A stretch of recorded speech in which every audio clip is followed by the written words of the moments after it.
Já já nós vamos dar início às atividades para falar desse momento de crise, né? Empreender no momento de crise, direito do trabalho. Vou colocar a temática da nossa live hoje e tem presente para vocês no final. Ei, Júlio, boa tarde. Boa tarde, Rose. Boa tarde, pessoal. Tudo bem? Para aqueles que ainda não conhecem minha trajetória, meu nome é Rose Giacomin. Nós impulsionamos o Business Talks com esse legado de levar informação, principalmente nesse momento de isolamento social. Então, é fato notório para todos nós que a pandemia ela entrou em cena, né? E na nossa geração nós não estávamos preparados para isso.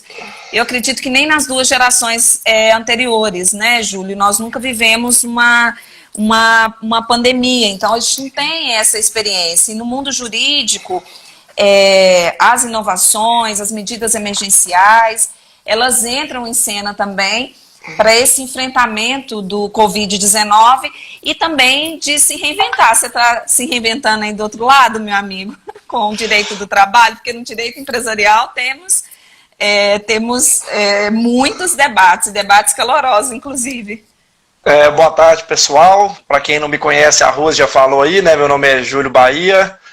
Estou aqui mais uma vez, né, no canal aqui do Notório, nesse projeto do Business Talks, justamente para trazer as novidades aí para vocês, né. A Rose já me apresentou, eu sou mestre em Direito do Trabalho, professor, né, de graduação e pós-graduação em Direito do Trabalho, Processo de Trabalho e Prática Trabalhista, e sou um advogado militante e atualmente sofrente. Estou na sofrência aí, como diz o sertanejo, né, com as mudanças legislativas.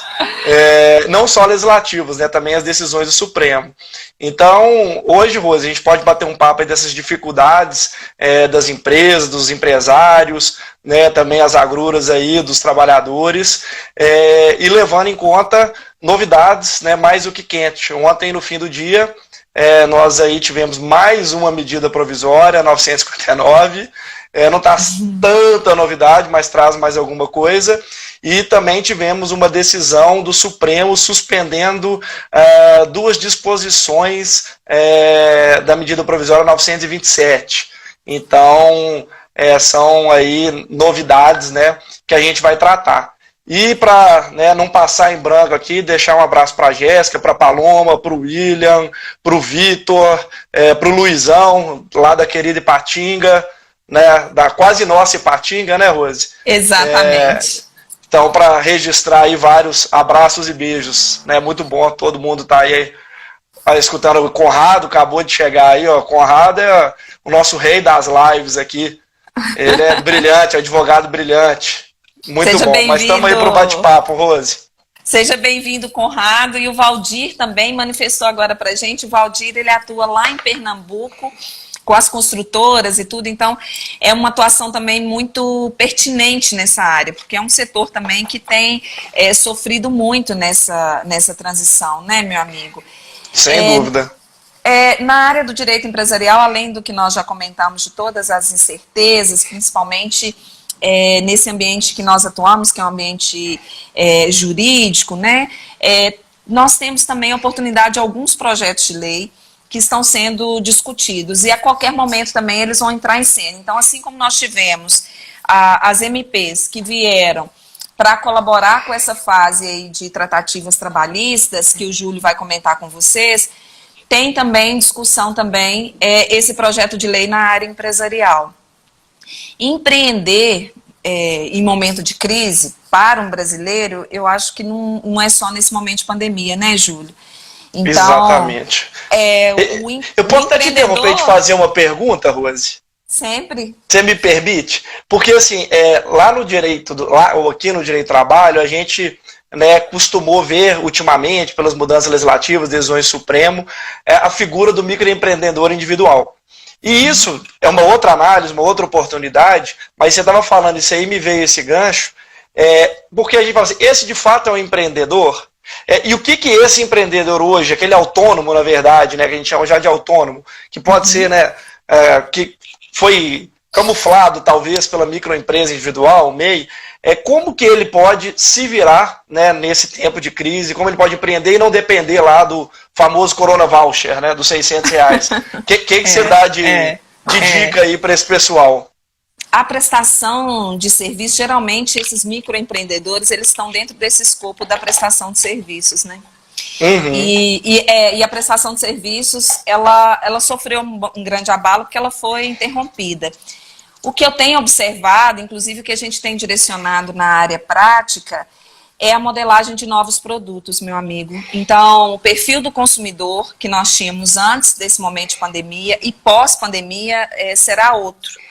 Já tem análises que foram feitas que seria semelhante a um perfil daqueles que vivenciaram o momento de guerra, pós-guerra, né? Então, determinados serviços ou prestação de serviços, eles ficaram frágeis, né? E também em relação ao consumo de uma forma geral, de vestuário, de tantas outras necessidades que agora elas vão ficando no final da fila de prioridades, mesmo depois que voltar ao expediente normal. Eu tenho muito cuidado em falar expediente normal, porque eu acho que não será mais normal. Nós vamos voltar com uma outra mentalidade, né? Então, esses prestadores de serviço, se ele estiver regular ou mesmo se ele estiver irregular, está nesse momento realmente de se reinventar e de oferecer novas propostas, né? Então, nós temos, por exemplo, prestadores de serviços que cuidavam de festividades e de casamentos e que agora eles estão modelando um novo produto, até inspirado aí nas lives, porque os músicos estão em alta, inclusive, não só da área jurídica, né? E volta e meia atrapalha as nossas lives. Eu já tive dificuldade de fazer várias por conta delas. E eu gosto de sertanejo, diga-se de passagem, embora muitos não acreditem. Assim, está em alta e eu também confesso que tem algumas também que eu passo por lá, porque música é muito vida, né? Faz muito bem pra gente. Nós iniciamos, inclusive, o nosso debate, a nossa discussão com esse momento de vida. Então, é imaginar o perfil desse consumidor. Se o perfil do consumidor mudou, então nós temos que realmente mudar.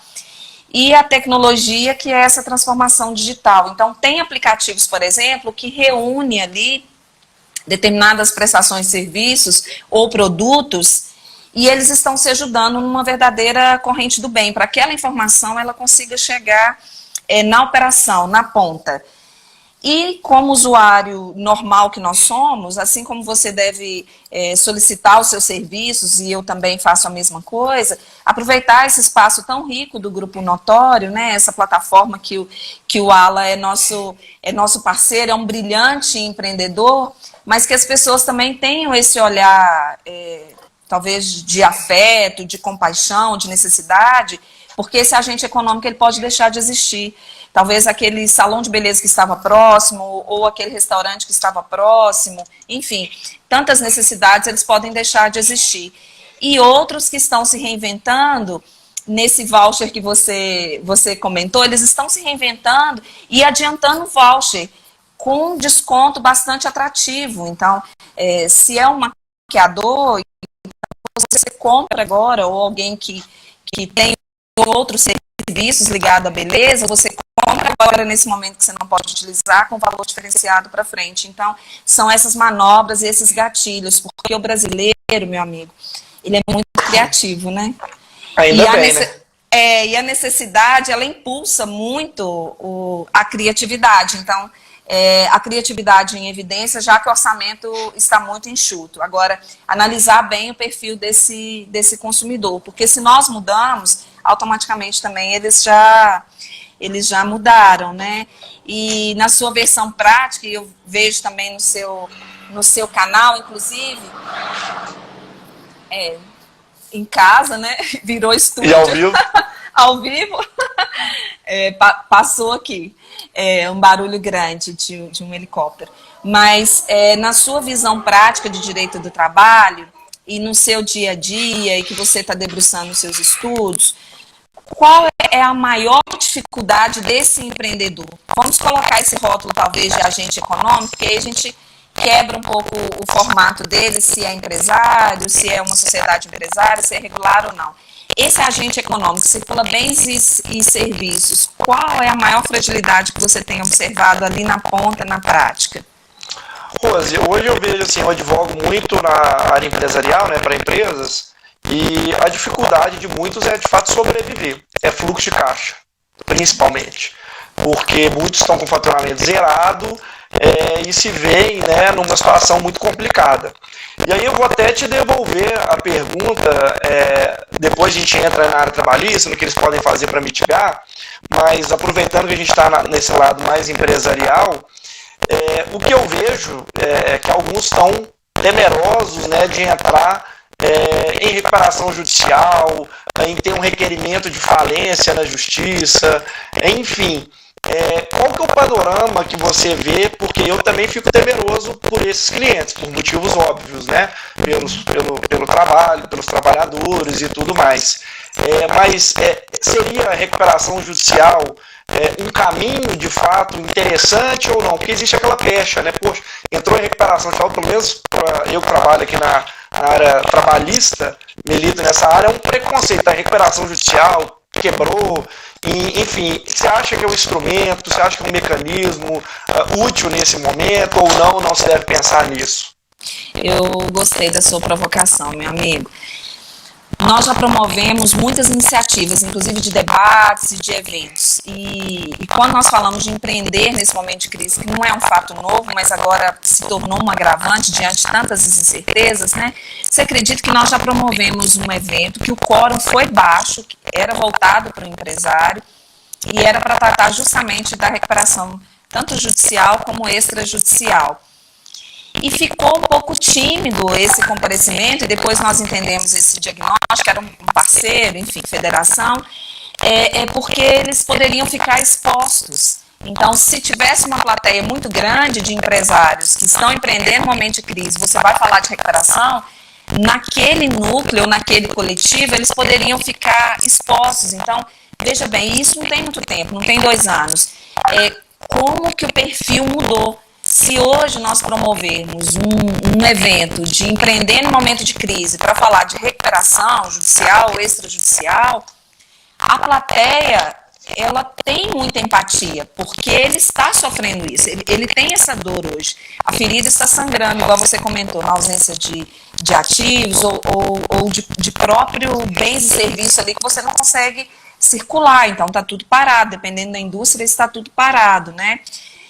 E pensando nisso, grandes juristas, eles se reuniram e tem um projeto de lei que está sendo impulsionado, o número dele é 1397. Nós já temos a nossa lei 11.101, que ela trata de recuperação, tanto a recuperação extrajudicial como judicial, como a própria falência, né? Naquele momento que não dá para você recuperar e não dá para preservar a empresa, você já passa por esse momento de falência.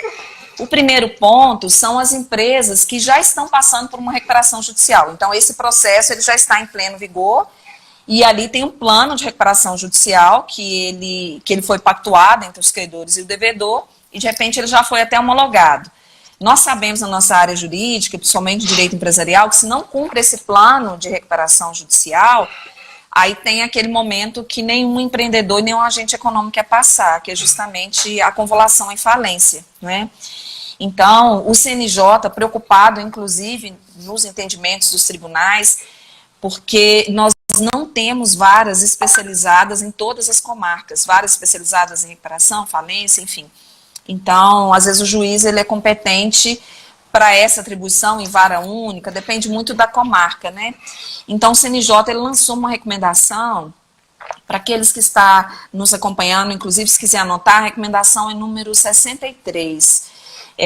Ela está em vigor, ela saiu agora no final de março e ela vem um pouco para unificar o entendimento dos magistrados. São grandes magistrados que atuam e têm experiência na área, que ele comenta ali boas práticas. E aí vem dentro de grandes eixos, por exemplo, nas execuções, porque antes de virar uma recuperação judicial, né, ou mesmo extrajudicial, nós temos a execução individual, porque a lei falimentar, a lei de recuperação e falência é uma execução coletiva, né, então das execuções vem fixando do próprio aluguel para fins de despejo ou não, de executar esse contrato. E esse projeto de lei, eu estou com o meu coração muito aquecido com ele, dele estar em vigor o quanto antes, né, porque ele vem trazendo esse respiro de suspensão de algumas ações judiciais, porque quando voltar o expediente normal, nós teremos ali uma avalanche de ações no Poder Judiciário, voltadas ao direito empresarial, tributário, da área trabalhista e tantas outras grandes áreas, né? Então, já tem essa recomendação do CNJ que está em vigor para unificar o entendimento dos magistrados, e esse projeto de lei, se ele entrar em cena, ele vem com esse respiro, porque o pico da pandemia, meu amigo, ele ainda não chegou. Então, um pouquinho a análise do direito comparado, né, em relação a outros países. Nós temos que vivenciar ainda muita coisa. Então, para aquele agente econômico que já está sofrendo nesse momento de pandemia, e ele ter que aguentar um pouquinho a mais, talvez segurar ali até final de junho, um pouquinho mais, para ele ainda vai ficar uma tarefa bem mais difícil.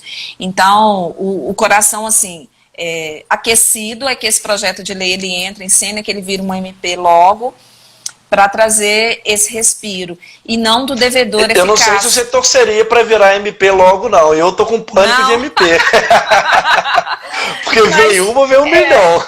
Mas o respiro porque se esse empreendedor, se esse agente econômico, ele não cumpre com as suas obrigações, aquelas que já foram contraídas, né? Tem a expectativa dos credores que não conseguem cumprir também com as suas obrigações.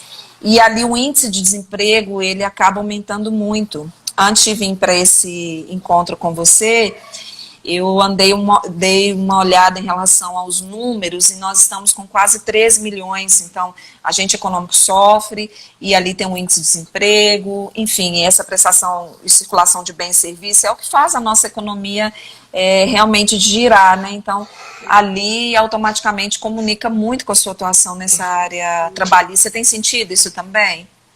Sim, sim. Isso aí é absolutamente notório. E eu estava até lendo 2 comentários aqui, Rose, porque, igual eu te falei, a gente aqui na área trabalhista fica meio com o pé atrás na recuperação judicial e falência. Inclusive, me foi dado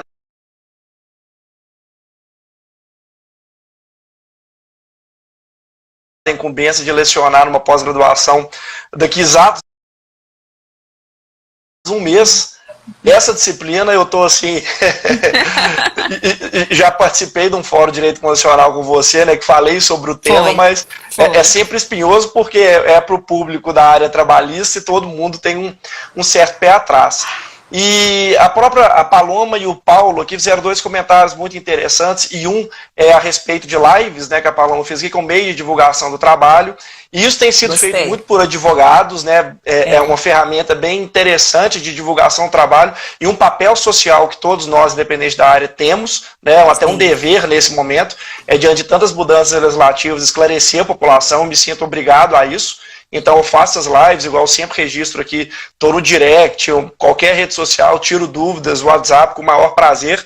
E o Paulo está comentando aqui, ele diz o seguinte: por favor, em relação às academias que prestam serviço, de fitness, de modo geral, as artes marciais, como elas poderão subsistir diante dessa pandemia, falando de questão jurídica? Uma situação, um panorama, você já deu, 2 você já deu, né? Um é criatividade, né? A gente vê que algumas academias estão fazendo aulas online. Eu vi também algumas aqui em BH que inclusive emprestavam os equipamentos para as pessoas fazerem em casa. Então essa criatividade é muito interessante. Uma questão jurídica, você nos disse aí, recuperação judicial é uma ferramenta muito interessante. Mas eu queria te fazer uma provocação aqui que é muito pertinente para a área trabalhista. A gente, sobretudo quando há um litígio, há um processo, muitos deles, quase 50%, terminam em acordo, ou seja, em negociação. E a gente tem sempre falado muito hoje, né, nesse momento de pandemia, no diálogo. Então, por exemplo, o Paulo aí, que me parece que é um dono empreendedor aí de academias, etc., que dica que você pode dar? Ou seja, do ponto de vista jurídico, o que ele pode, muitas vezes, amarrar com um fornecedor, com o local em que ele é inquilino, enfim, né, o que ele pode amarrar, o que ele pode construir juridicamente que não seja uma alternativa da recuperação judicial? Você tem alguma dica aí para passar? O caminho você já deu. O sistema multiportas, que é o meio de pacificação de conflito de interesse, ele virá em primeiro plano. Então, autonomia de vontade das partes e essa negociação extrajudicial. Então, até de contratos ou mesmo de título executivo extrajudicial que poderia ser executado está sendo relativizado entre as partes, né? Para manter aquele cliente, gerar continuidade e perpetuidade, inclusive daquele negócio jurídico. Então, a negociação, ela sempre vem nesse primeiro plano. As academias, geralmente o contrato deles é um contrato em continuidade. Então, nós temos que analisar no caso concreto, e aí eu até anotei uma palavra para eu não esquecer de falar, Júlio, que é muito pertinente do comentário que você fez. Nós estamos tão dispostos na área jurídica, nós nunca servimos tanto igual nós estamos servindo agora. Eu vejo você ali incansável, né, com suas lives, seus pareceres, né, do canal Descomplicando o Direito do Trabalho, e nós também ali produzindo conteúdo, produzindo material. Então, o momento é de servir, né? E se ele de trocar ideia, né, Rose? Porque a gente não é dono da verdade, então às vezes alguma pessoa diz outra coisa e você fala assim, volto atrás em tudo que eu já disse. E para analisar esse caso concreto, a gente tem que verificar realmente que tipo de contrato que ele faz, porque ele deve ter mais de um produto, né? Ele deve oferecer mais de um produto de personal trainer, às vezes inclui algumas outras atividades condensadas naquele serviço, então a gente tem que avaliar como que seria essa contrapartida. E alguns também efetivam o pagamento de forma antecipada. Se efetivou o pagamento de forma antecipada, ele está realizando essa entrega, então você bem disse, olha, das aulas ao vivo, né, no formato de live ou não, esse aluno, ele está recebendo, né, esse serviço, então a gente pode ajudá-lo, ele me aciona e nós estamos nesse status de servir nessa grande corrente, né, do Business Talks e cada um dos seus projetos individuais, nós vamos ajudar. E em relação à recuperação judicial, eu não recomendo, eu esqueci de opinar, né? Outros profissionais da área, inclusive, têm entendimento diferente ao meu e eu respeito. Acho que o debate jurídico ele é saudável, claro, assim, não é? Mas esse não só é jurídico, o momento, né? Gostei. Mas esse não é o momento de dar esse passo em relação à recuperação judicial, com esse debate tão intenso desse projeto, que a qualquer momento ele vai entrar em cena, inclusive, Júlio, relativizando esse plano de recuperação judicial que já foi homologado, de habilitar alguns credores, sabe, nesse marco teórico pandemia, né, do Covid-19, que foi a partir do dia 20 de março. Então, eu recomendo aguardar um pouco mais. Nós sabemos que empreender nesse momento de crise não está fácil, mas é um pouquinho de tranquilidade, porque bons ventos vão respirar para o direito empresarial, assim como respiraram para o direito do trabalho. Eu gostaria que fosse em outro contexto, né? Eu posso te fazer só mais uma pergunta, Rosana, antes da gente passar a bola para o trabalhista? Porque assim, eu vejo muito, até um grande amigo meu, Lúcio, ele escreveu um livro sobre empresas familiares, né? E no Brasil, várias dessas microempresas, esses pequenos empreendedores, muitas vezes são negócios familiares que crescem, e aí os problemas às vezes são distintos, né? A forma de administração às vezes é distinta, e aí existe, né, o tão famoso, pelo menos para mim, eu acho que interessante, planejamento sucessório. Eu sei que nesse momento de pandemia talvez não seja o caminho, né, não sei, isso que eu queria saber a sua opinião, é um caminho para se pensar nisso agora, ou é uma reflexão para ser feita no segundo momento? Olha, que eu disse aqui, olha, eu vejo com meus clientes, a grande parte do problema é fluxo de caixa, né, e normalmente o prestador de serviço, até como nós, advogados, não é uma preocupação nossa, a gente não tem estoque, não tem aqueles montantes expressivos que nós temos que pagar para adquirir o estoque, alguns produtos, como supermercados, várias outras atividades têm. Então não existe essa preocupação tão grande com o caixa, e isso muitas vezes é inerente, né? Estava conversando com um amigo que é um grande empresário, ele falando exatamente isso, que ele aprendeu ao longo da carreira dele, de mais de 15 anos, dirigindo essa empresa, que a maior importância para ele, e é uma empresa familiar, e ele trouxe uma outra roupagem para essa empresa de gestão, e ele me falou muito do fluxo de caixa, da importância desse fluxo de caixa. Então, nesse contexto todo de administração, onde que esse planejamento sucessório poderia ou não poderia, na sua visão, se encaixar? Qual é a única certeza que nós temos nessa vida, meu amigo? É a morte. É a morte. É. E o brasileiro, por ele ser tão criativo e tão otimista, principalmente no formato de empreendedor, ele tem muita dificuldade em lidar com essa temática, muita. E o Covid, além da transformação digital que nós comentamos, ele trouxe também, ele levantou essa poeira. Olha, todos nós estamos vulneráveis, a única certeza que nós temos é essa, né? Então, aquela fase do planejamento, já que nós não temos muito perfil poupador, né, de economizar, imagina um empreendedor, né, que é uma atividade de risco, ali ele tem que investir, ele tem que inovar, enfim, são muitos riscos que ele corre, então ele não se planejou para isso, porque nós nunca vivemos uma pandemia. É a nossa primeira pandemia, nem nas gerações anteriores. Espero que última, então, né? Então nós não esperávamos esse momento. Nós não esperávamos esse momento tão severo. E o planejamento sucessório, ele é essencial. Então nós temos, por exemplo, uma sociedade limitada, o seu ato constitutivo é o contrato social.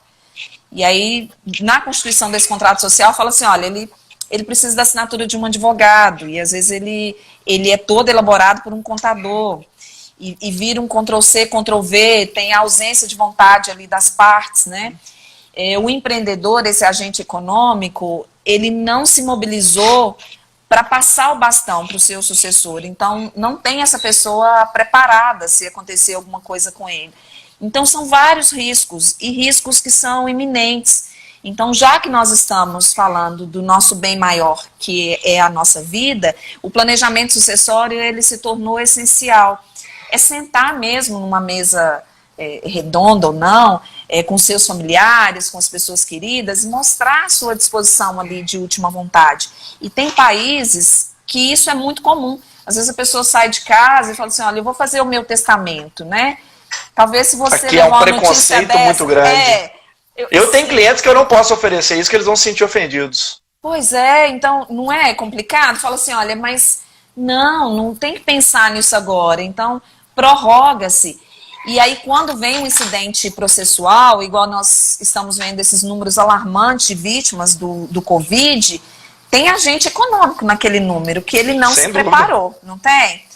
E aí vira um rolo danado. Pois é, porque aí a cascata é um processo de inventário, vai nomear um inventariante, um terceiro imparcial, que é o magistrado, que vira uma às vezes o interventor, né, Rose?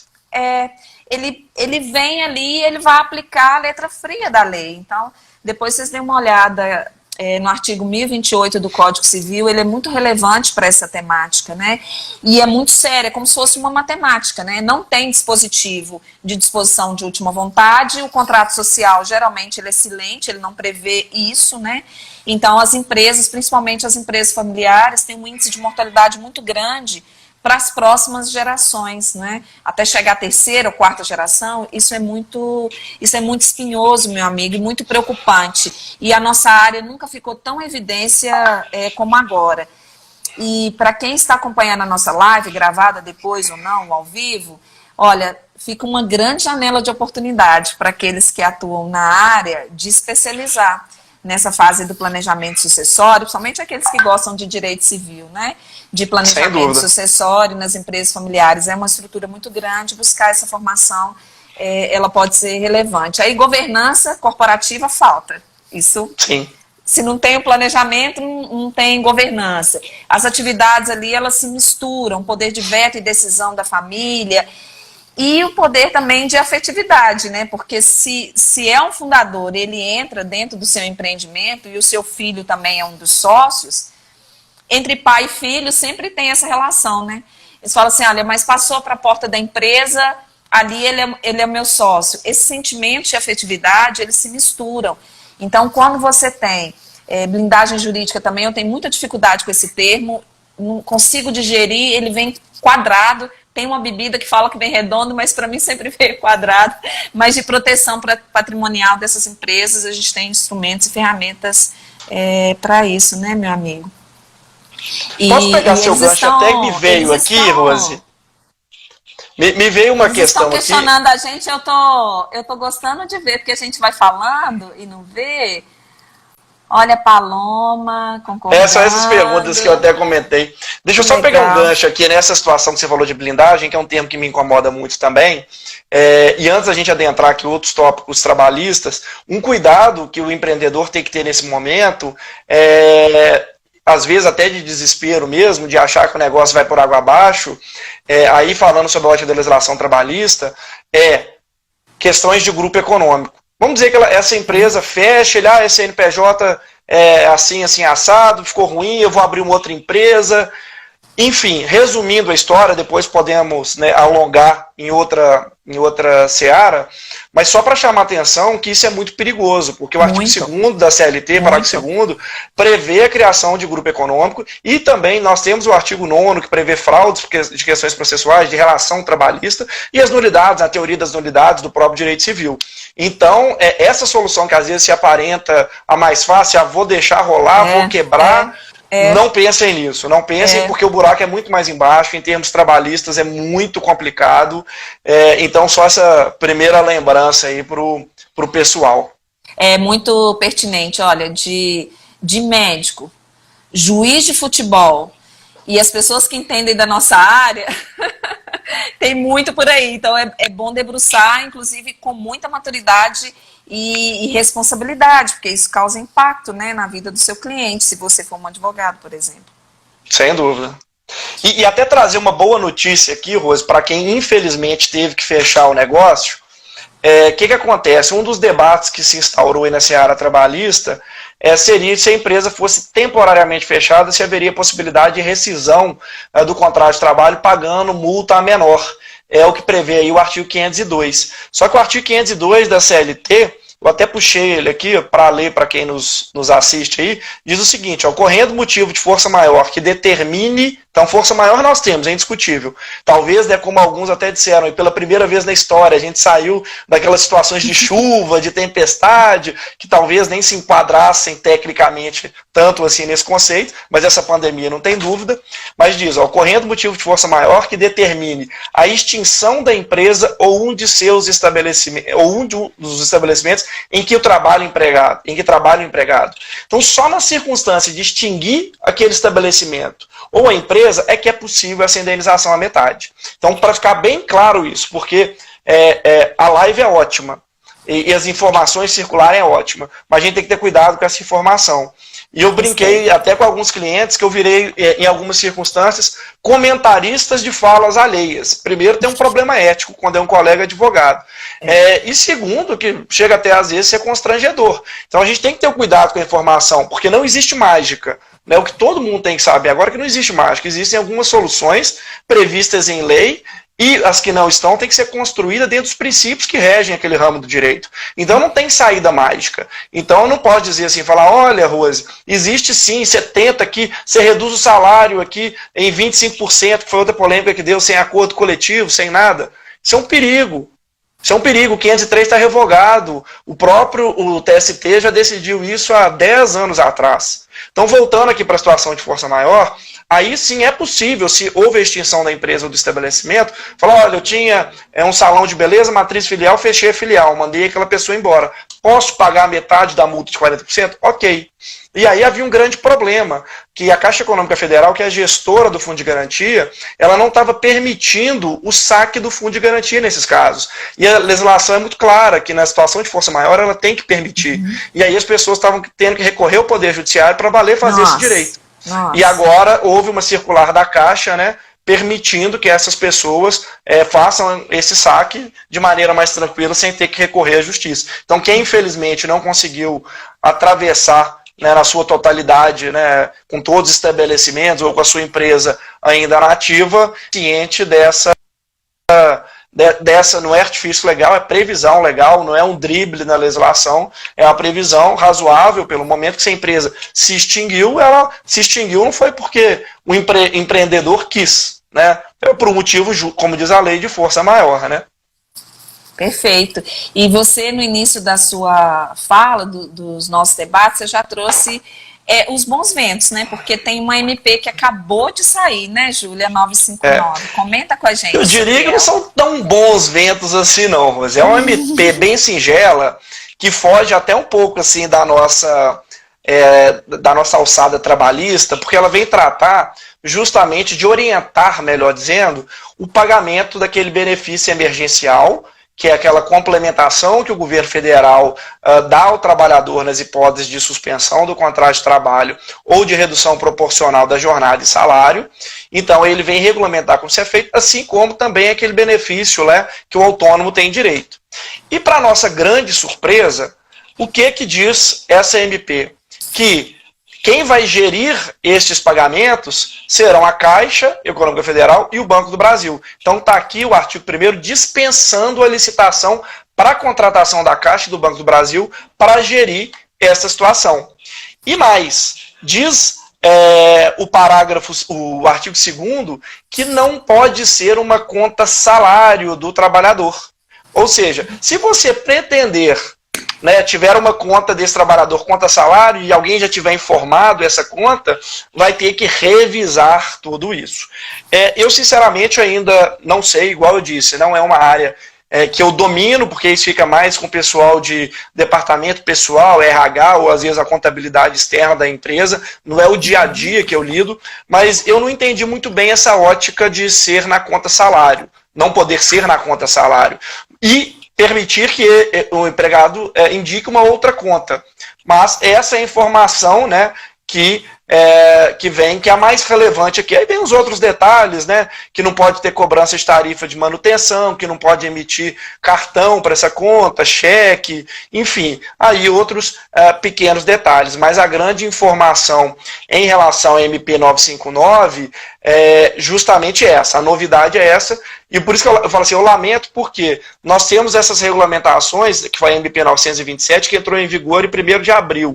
Então nós temos já 30 dias de edições frequentes de medida provisória, depois veio 936, aí teve a portaria 10.486, então as coisas vão se assodando, né? E aí teve a decisão do Lewandowski, que primeiro disse que os acordos não poderiam ser individuais, que tinham que ser ratificados pelo sindicato, diante da previsão do artigo 7º, inciso 6º, que a negociação coletiva só pode ser reduzida. A Eunice, que eu estou vendo aqui, acabou de entrar, foi minha aluna na pós-graduação lá do Arnaldo. Eu sei que ela tem ou tinha uma empresa de contabilidade, ela deve estar com o cabelo mais em pé do que o meu. Então isso assim, traz uma certa insegurança, né? Que é igual eu comentei na live aqui de segunda-feira, a situação do aposentado. Tinha aquela dúvida jurídica já, se pela MP 936, diante da impossibilidade de se acumular 2 benefícios, se o aposentado poderia ter o seu contrato suspenso. Como não tinha vedação legal, até a maioria entendia, ok, não há vedação expressa,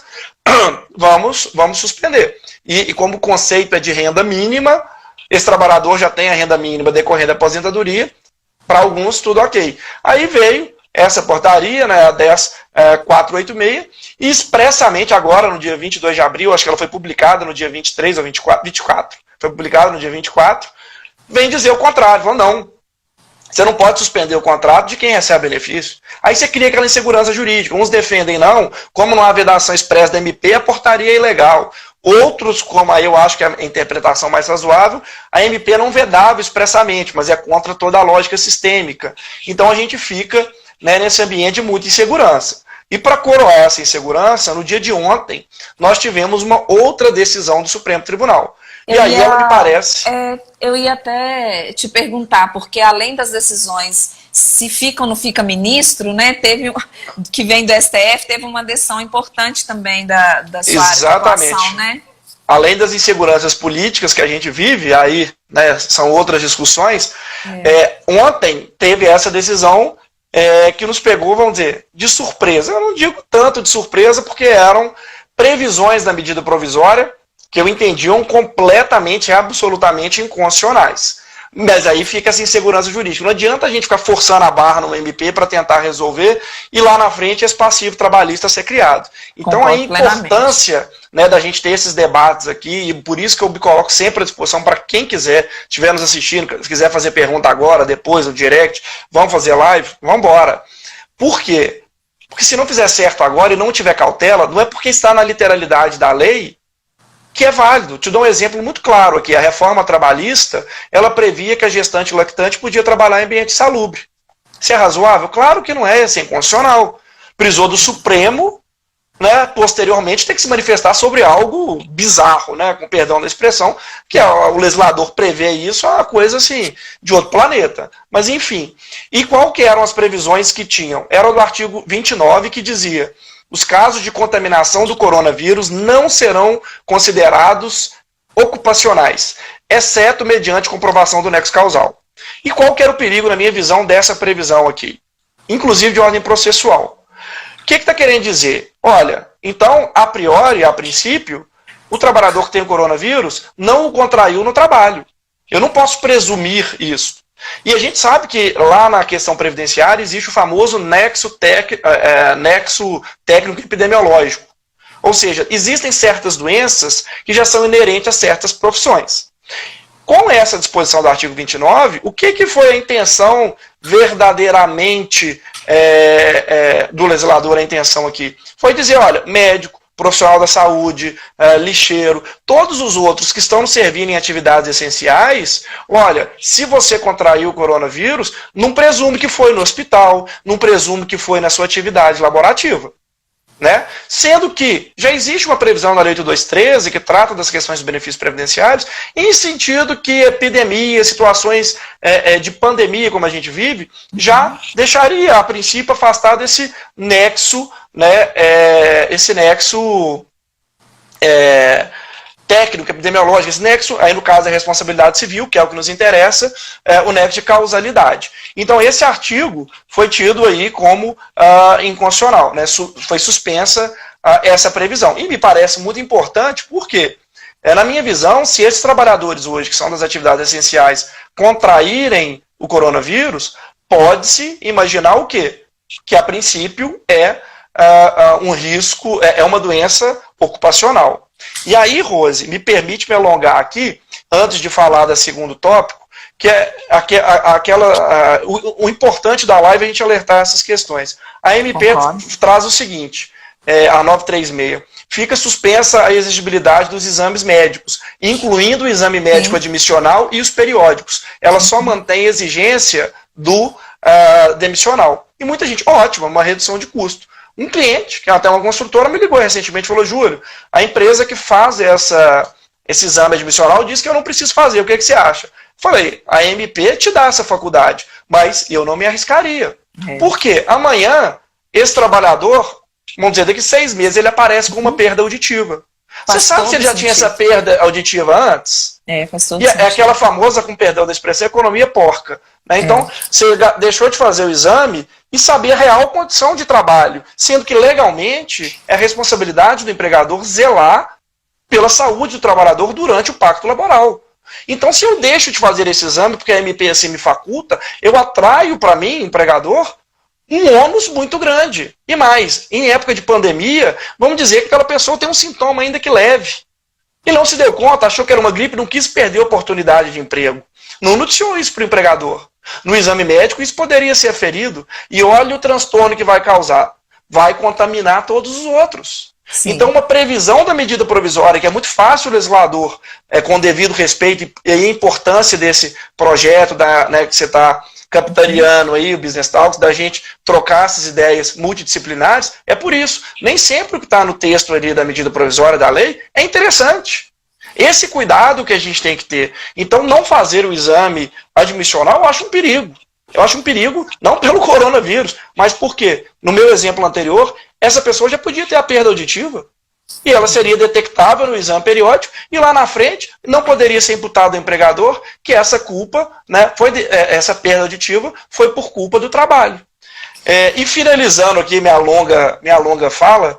Não é longa fala, e antes de você dar sequência ao próximo tópico, para aqueles que estão nos acompanhando, enviem os questionamentos de direito do trabalho para o professor Júlio, que nós já fizemos a inversão da nossa fala, passamos pelo direito empresarial, esse momento de empreender em crise, levantamos aqui várias temáticas interessantes, que está em direito do trabalho. Então, dos questionamentos, das suas dúvidas, envie para o professor Júlio, aproveita essa oportunidade. Eu quero mandar, antes de te passar a palavra, um beijo para Sofia, que é a vice-presidente do Instituto dos Advogados aqui em Minas Gerais, uma grande parceira nossa, né, Júlia? Está prestigiando, sem está dúvida. te aplaudindo. Um beijo para a Sofia, eu vi ela aqui.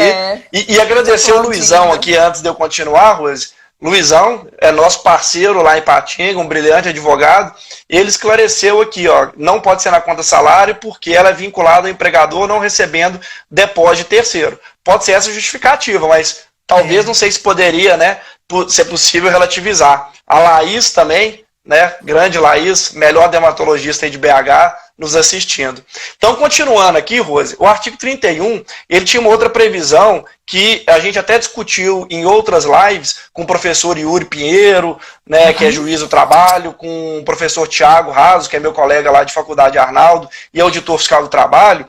O artigo 31, ele diz o seguinte, ó, durante o período de 180 dias, contado a entrada em vigor da medida provisória, os auditores fiscais do trabalho atuarão apenas de maneira orientadora. Ou seja, eles, em sua grande maioria das tarefas, não poderiam multar os empregadores. Não quer dizer só multar, autuar. Porque existe até aquele critério em muitas situações da dupla visita, que o auditor fiscal tem que ir 2 vezes na empresa, uma para orientar e depois ele volta, né, para verificar se foram cumpridas as regras. Existem algumas exceções, como no caso de vínculo de emprego em tudo. Então é razoável a gente pensar no momento de pandemia, suspender essa situação? Não me parece o ideal, muito pelo contrário, porque estão todos nós perdidos em muitas circunstâncias. Então, essa função eu tenho até trazido para as lives lá do Descomplicando o Direito do Trabalho, alguns auditores fiscais para justamente orientar a população, nos orientar. Um dos temas que a gente tratou na semana passada, que deu uma audiência bem legal, quem quiser estar lá no canal, foi sobre o contrato de aprendizagem, como suspende, coisas que eu confesso, não sabia, que são muito difíceis. Vou tentar trazer na semana que vem outra auditora para falar dos portadores de necessidade especial. Então, essa função só orientadora, ela inclusive gerou margens para a seguinte dúvida, olha, então o Ministério do Trabalho está anistiando durante 180 dias os empregadores? Não, houve até essa discussão, não está. Então o Supremo, muito bem, optou por suspender, né, essa disposição no mesmo sentido. Então a empresa continua, graças a Deus, tendo que andar na linha como a grande maioria anda. E os contratos de experiência, como que ficou essa fase de suspensão, meu amigo? Rose, essa é uma polêmica bem interessante. A primeira situação, eu tive até uma consulta de um parente sobre isso, que ele estava no contrato de experiência e o empregador disse que ia rescindir o contrato dele, porque não poderia suspender. E, primeiro, tem que verificar o interesse das partes em permanecer com aquele vínculo, porque o contrato de experiência ele busca que cada um dos polos, né, reclamante, trabalhador e empregador, verifiquem a aptidão para o trabalho e tudo mais. Então, eu entendo que não há nenhum óbice em suspender esse contrato. A medida provisória 936, ela fala em contratos em geral. O que eu entendo é que grande parte das pessoas com as quais eu já troquei ideia, que a data final desse contrato, ela se prorroga pelo mesmo tempo da suspensão. Vamos dizer que é um contrato de 90 dias. No 60º dia resolve-se suspender por 30 dias. Então, quando voltar, vai poder rescindir o contrato? Não, entendo que esses 30 dias ficaram suspensos, que o contrato não perde a sua natureza jurídica de ser por prazo determinado, só vai se alongar os 30 dias, até mesmo porque quem tem o contrato suspenso tem garantia de emprego por igual período. Então, para a gente harmonizar isso... Da garantia provisória, né? Como que ia ficar a garantia. Isso, e aí, por isso que o meu entendimento é esse, que se aplica a todo... e não só o contrato... né? Exatamente, porque a lógica da MP é manter o emprego e manter a atividade empresarial. Então, nessa lógica, entendo que aplica ao contrato por prazo determinado e a contrato de experiência e qualquer outro por prazo determinado. Não vejo o menor problema quanto a isso. Perfeito. E para finalizar, eu queria te falar também um questionamento que nós recebemos em relação à redução da jornada. O que você tem para trazer para a gente? E aqueles que estão trabalhando de forma remota, como que faz para computar ou realizar aí essas horas extras? Esses são 2 pontos bem interessantes. Vou começar pelo último, Rose, que é a questão de quem está em home office, teletrabalho. Não vou entrar aqui nem na natureza jurídica, filigranas, enfim. Muito se discutiu se esses trabalhadores, quando vão para casa fazer o chamado de teletrabalho, como que ficaria, né? Se seria possível a redução de jornada deles, em 25%, 50% ou 70%, que são os critérios estabelecidos aí pela MP. E aí, o que eu, até na primeira live que eu fiz, 2 ou 3 semanas atrás, fui até quase voto vencido nela, mas depois concordaram comigo aqui quando nós vamos chegar na portaria. Eu disse, olha, eu entendo que é possível sim. Não é o fato da pessoa estar em casa que impede a redução de jornada. E por que isso? Qual que é a polêmica? Para ficar claro para todo mundo. O artigo 62, inciso 3 da CLT, diz que o teletrabalhador não tem direito à hora extra. E isso também se aplica, Rose, a quem ocupa cargo de confiança. Então, esses trabalhadores estão em casa. Se eu estou falando que eu posso reduzir a jornada, pressupõe que é um controle. Como eu vou reduzir a jornada de quem eu não controlo? Eu já estava incomodada para te perguntar. Mas existem artifícios. Por exemplo, eu posso reduzir em 50% a jornada de trabalho. Essa pessoa vai trabalhar 2 dias e meio. Eu não estou controlando o horário que ela começa, que ela termina, se vai ser na segunda, se vai ser na terça. São critérios objetivos. E isso, né, a minha opinião, aí a gente faz esse exercício de hermenêutica, de lógica, a portaria 10.486, ela consagrou essa possibilidade. E ainda acrescentou uma preocupação que era minha e de vários outros colegas, inclusive do Ministério da Economia, que é responsáveis pela fiscalização do trabalho, que é de não exigir do trabalhador, não passar para ele mais tarefas do que é possível, o que seria possível fazer na metade do tempo, no meu exemplo aqui, que é de redução de 50%. Então, esses cuidados tem que ter, e o empregador, né, não demandar fora dos horários, né, habituais, ou não passar mais tarefas. Então, se reduziu metade, reduz metade na prática das tarefas dele. Então, isso ficou mais seguro do ponto de vista jurídico com a portaria. E as polêmicas vão, né, acontecer na medida do debate. A outra, Rose, que foi objeto até dessa pergunta, foi o seguinte: olha, Júlio, eu quero reduzir, vamos pegar o mesmo exemplo, 50% a jornada de trabalho dessa pessoa. Eu posso, então, fazer com que esse trabalhador labore uma semana sim, outra semana não? Teve alguns até que disseram, eu acho que pode. Eu entendo que não pode. Porque no conceito técnico, jornada só é relativa à semana e a dia. A própria Constituição, ela diz, jornada de 8 horas diárias e 44 semanais. São 2 critérios que nós temos. Não existe uma jornada mensal. Muitos falam, jornada 220. Não. Não é jornada 220. 220 é o divisor para você encontrar o salário hora. É outra discussão. Então, jornada, do ponto de vista técnico, diz respeito a simplesmente dia e semana. Então, eu entendo que você possa fazer, olha, ele trabalha, como eu disse, segunda e terça e metade do outro dia, ou todos os dias só pela manhã. Isso você pode mexer de acordo com a necessidade da atividade empresarial. Isso é o poder diretivo do empregador. Ele pode determinar isso. Né? Lembrando que acordo e redução são sempre por comum acordo. Mas essa determinação de horário, ela é poder empregativo, poder diretivo do empregador. Então, esse cuidado a gente tem que ter. Né? Esse cuidado a gente tem que ter, por quê? E lembrar, o trabalhador é hipossuficiente, a situação é extrema. Aí, insisto, o diálogo é fundamental. E a gente está numa época de aprender isso. E ao invés, né, de já tivemos a indústria do dano moral, milhões de ações indo juizado, justiça do trabalho. Então, está na hora de tentar convergir, embora isso seja de fato difícil, empregador, trabalhador e o próprio Estado no mesmo caminho. Né? A gente não pode deixar de deixar esse recado. Né? Porque nossa atividade, até o advogado às vezes tem medo, vou perder a ação trabalhista. Não, gente, é o tanto de consultoria que tem. E se perder, a gente vai fazer outra coisa. Que o importa é ter menos ações. A gente não tem que olhar para o nosso umbigo, a gente tem que olhar porque é bom para a sociedade. Perfeito. Desculpa o desabafo. Não, mas é essencial, né? Estão perguntando para a gente como que ficaria, então, a estabilidade daqueles casos dos aprendizes. Rose, eu vou fazer o seguinte com os aprendizes. Eu recebi ontem uma cartilha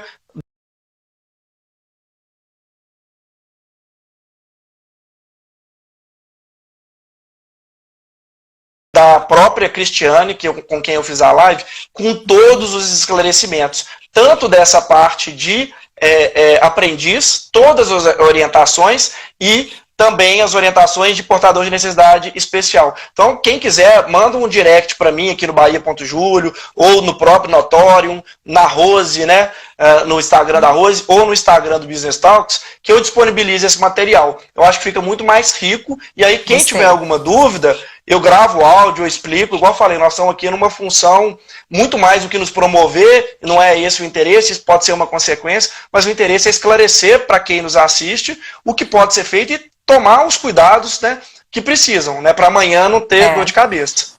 E de servir, né? Nós temos poucos minutos para encerrar o nosso debate, a nossa fala. Passa rápido, né? Muito rápido, muito.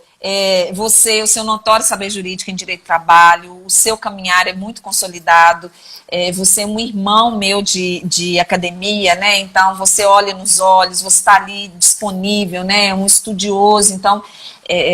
meus aplausos, meu respeito, muito obrigada pela confiança em você colaborar com o programa do Business Talks, o Marinho também, o Ala, que são grandes parceiros, né, o Ala que disponibilizou esse palco do Grupo Notório Eventos, o Marinho com a agência dele, DP3, depois vocês acessem a plataforma do Business Talks, que tem muita informação relevante. E aí, nesse finalzinho, meu amigo, aproveitando o momento de dicas, que eu separei aqui para falar para eles, e eu gosto muito de visualizar aquele coraçãozinho quando vai subindo, aí vocês vão me acompanhando e vão anotando se vocês acharem que é relevante. Olha, tem uma plataforma do governo federal que é gov.br/Vamos Vencer, acessem, porque lá tem muito legal do setor produtivo, por categorias, se é um pequeno, médio, um grande empreendedor, ali tem todo um direcionamento.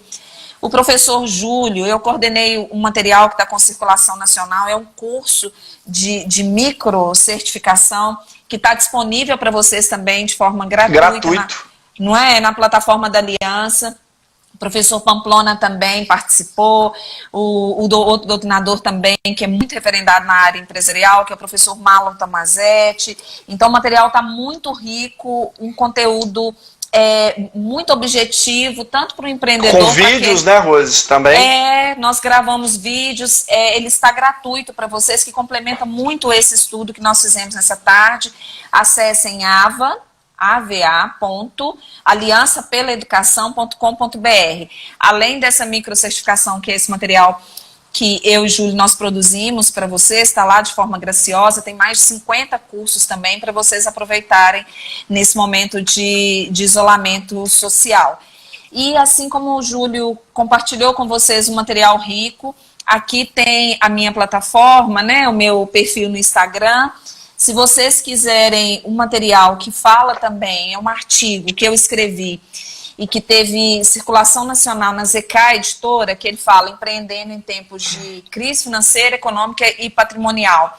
Foi até uma palestra que eu e o Júlio nós participamos de direito constitucional, que nós falávamos justamente dessa dificuldade, né, Júlio? E antes desse momento de pandemia, agora é um assunto que se tornou muito relevante. Fico ainda com o coração aquecido, eu não esqueci que tem um projeto de lei que está saindo, tomara que ele seja convertido numa MP para a gente voltar a conversar um pouquinho desse formato de empreender nesse momento de crise, mas com algumas ações judiciais ou um momento de fôlego, né? Tanto para aquele que está no formato e no status de devedor, como para os seus credores também, né? Como que vai ficar esse respiro, porque gera esse momento cascata. E nós vamos sortear um livro que é Gestão da Emoção. Tem aqui o perfil do Business Talks. Acesse o perfil do Business Talks no Instagram. Comecem a seguir e marquem o meu nome e o nome do Júlio. Nós vamos sortear até o final da noite para vocês um livro de Gestão da Emoção e depois nós vamos, do professor Augusto Cury, assim que voltar o expediente normal, a gente despacha para vocês pelo correio. Então, meu amigo, eu passo a palavra para você se despedir deles, que é a nossa live... Eu acho que vai cair aqui já, só falar rapidinho, agradecer Obrigada. Você, Rose, minha irmã, minha admiração é recíproca, muito obrigado e fazer mais uma vez o convite para o pessoal aí, quem não conhece ainda, quiser conhecer um pouquinho lá do meu canal, do Descomplicando Direito e Trabalho, no YouTube, tem vídeos gratuitos, estou aberto a sugestões de qualquer outras dúvidas, qualquer conteúdo que quiserem gravar. Repito, gratuitamente, acho que faz parte da nossa profissão mesmo. Muito. Faço isso com o maior carinho, com a maior generosidade. E estou sempre à disposição de vocês. Um grande abraço para o Alan, para o Marinho, né, para todo mundo que tem nos ajudado aí nesse projeto. E fiquem ligados no Business Talk, já tem mais de 10 outras lives aí programadas que vão ser imperdíveis, tratando inclusive dos temas que já colocaram aí, questões de locação, contratos de consumo, isso tudo vai ser respondido nos próximos dias. Beleza, pessoal? Obrigada. Obrigadíssimo.